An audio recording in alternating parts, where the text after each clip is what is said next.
Panorama group, जो सोचता है वो करता है। आपके अपने सपनों का आशियाना। और ऐसे जगह गया जहाँ की ब्रीच हुआ था, दरभंगा और सहरसा में। पहली बात तो ये कि इतना अनप्रेसिडेंटेड पानी आया है, 6,61,000 क्यूसेक पानी आना, 56 साल के बाद इतना बाढ़ आया। ये तो अलर्टनेस था डिपार्टमेंट का और सरकार का कि बहुत जगह ब्रीच नहीं हुआ, और जहाँ पर भी ब्रीच हुआ है वहाँ राहत कार्य पूरी तरीके से चल रहा है। नमस्कार, आप देख रहे हैं सिटी पोस्ट लाइव और मैं हूं आपके साथ प्रभाकर पांडे।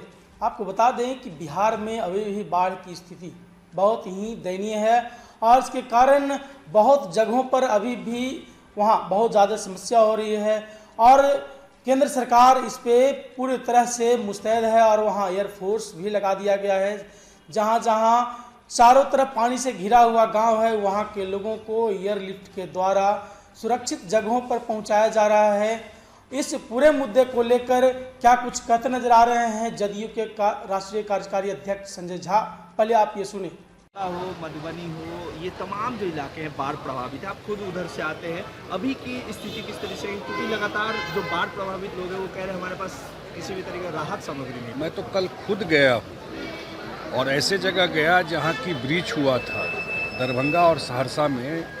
पहली बात तो ये कि इतना अनप्रेसिडेंटेड पानी आया है, 6,61,000 क्यूसेक पानी आना, 56 साल के बाद इतना बाढ़ आया। ये तो अलर्टनेस था डिपार्टमेंट का और सरकार का कि बहुत जगह ब्रीच नहीं हुआ, और जहाँ पर भी ब्रीच हुआ है वहाँ राहत कार्य पूरी तरीके से चल रहा है। मैं खुद देख के आया हूँ, चाहे वो खाने का व्यवस्था हो जो कैंप लगता है, चाहे पॉलीथीन सीट हो, सारे प्रशासन के लोग लगे हुए हैं। मुख्यमंत्री जी खुद जा कर के देख के आए हैं और कल दरभंगा और सहरसा जा रहे हैं फिजिकली भी देखने के लिए। और बिहार में बाढ़ हम लोग लगातार बोलते रहे हैं कि भाई ये नेपाल से आता है, इसका सॉल्यूशन, परमानेंट सॉल्यूशन भी वहीं से। इतना पानी आएगा, दबाव रहेगा, तो समस्या तो है। लेकिन अब जो दरभंगा में टूटा, 7 किलोमीटर में सड़क के ऊपर 1.5 फीट पानी चल रहा है। अब उसके ऊपर तो कुछ हो ही नहीं सकता, सारा विभाग और प्रशासन के लोग बचाने में लगे रहे, लेकिन ब्रीच कर गया। तो ये अनप्रेसिडेंटेड घटना है, लेकिन राहत और रिलीफ का काम जोरों पर है। हम धन्यवाद देते हैं केंद्र सरकार को भी कि केंद्र सरकार ने भी आपको इमीडिएटली रिलीफ का पैसा भी दिया है, और एयरपोर्ट से जो ड्रॉपिंग होता है आपको फ्लाइट से, सब जगह जहाँ एक्सेस प्रॉब्लम है वहाँ फूड पैकेट्स भी ड्रॉप किए जाए। राष्ट्रीय आपदा घोषित करने की मांग हो रही है अपोजिशन के। अब मुझे नहीं पता क्या राष्ट्रीय आपदा बोलते हैं, समझ में भी आता है। सारा अरेंजमेंट इससे पहले भी सरकार चलाते थे ना, तो क्या देते थे वो पता है कि नहीं? इससे पहले भी सरकार चलाते थे, तो सारा अरेंजमेंट किया गया है, खाने का इंतजाम है। मैं तो कह रहा हूँ आपको, कैंप लगा हुआ है। मैं पूछा कल, मैं खुद जाके देखा, तो सब जगह SOP जो बनाया हुआ नीतीश कुमार जी के द्वारा, वो सारा काम हो रहा है। कहीं राहत में और किसी तरह के काम में कोई कमी नहीं रही। बांधों को दुरुस्त करने के लिए क्या बार बार ये उठ रहा है? भाई साहब, ये बात पर आप लोगों को समझना पड़ेगा जब प्रश्न पूछते हैं। बांधों की मजबूती थी तो कमला में कहीं ब्रीच नहीं हुआ। जहाँ की आप बात कर रहे हैं वो लो बांध था, ओवर टॉप कर गया। अब इन सब बांधों को आप पूछें तो अच्छी बात पूछें, इन सब बांधों को अब रेजिंग, स्ट्रेंथनिंग और ब्लैक टॉप करना पड़ेगा। अब जो 2024 का HFL बोलता है, हाईएस्ट फ्लड लेवल, देखने के बाद इन सब बांधों का हाइट तो बढ़ाना पड़ेगा और उस पर पक्का रोड बनाना पड़ेगा। वही एक बचाव का रास्ता है, क्योंकि ये बांध का हाइट थोड़ा नीचे था। सरकार उस पर काम भी कर रही है। अब रिलीफ के बाद उस पर ऑलरेडी डिपार्टमेंट काम शुरू कर दिया है। उस पर एक बड़ा एक्सरसाइज है।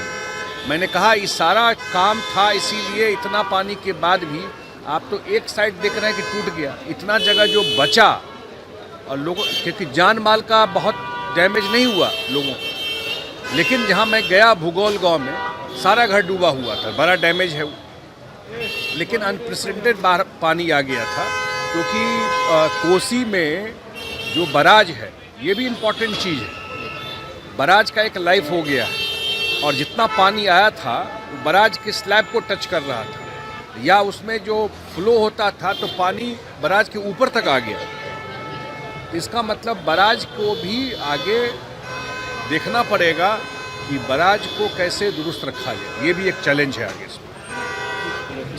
जदयू के राष्ट्रीय कार्यकारी अध्यक्ष संजय झा ने कहा कि जिस तरह से कोसी में बाढ़ इस बार आई, 52 सालों के बाद ये बाढ़ है और ये इतना उम्मीद भी नहीं किया गया था। जहां 6,81,000 क्यूसेक पानी वहां छोड़ा गया, ये उम्मीद से भी बहुत ज़्यादा था। ये तो बिहार सरकार का अलर्ट था पहले से, जिसके कारण ये समस्याएं थोड़ी सी कम हुई, नहीं तो ये जितना ज़बरदस्त बाढ़ का पानी फ्लो था उसके कारण कई जगहों पर पूरे पंचायत के पंचायत दह जाते, इस तरह का बयान देते नजर आए।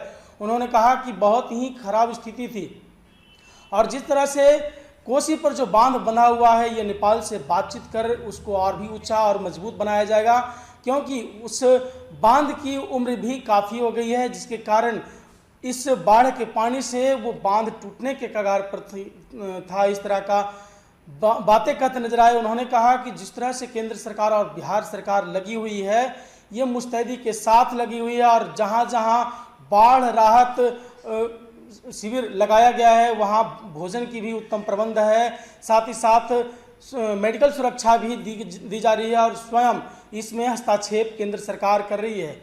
विपक्ष के बयान पर कि बाढ़ में अभी भी वहां पे किसी प्रकार का कोई भोजन जो है वहां शुद्ध नहीं है और जैसे तैसे भोजन दिया जा रहा है।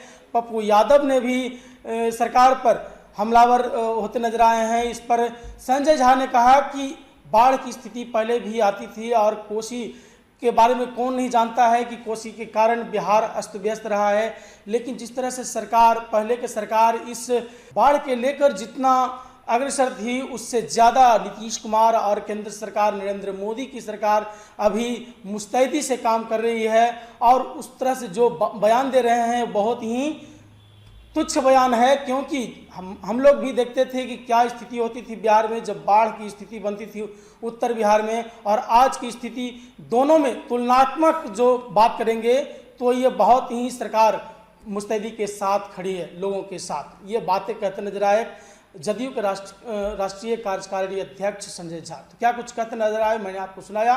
फिलहाल इस खबर में बस इतना ही। आगे के तमाम खबरों के लिए बने रहे मेरे साथ। वीडियो को लाइक करें, शेयर करें, चैनल को सब्सक्राइब करना ना भूलें। धन्यवाद।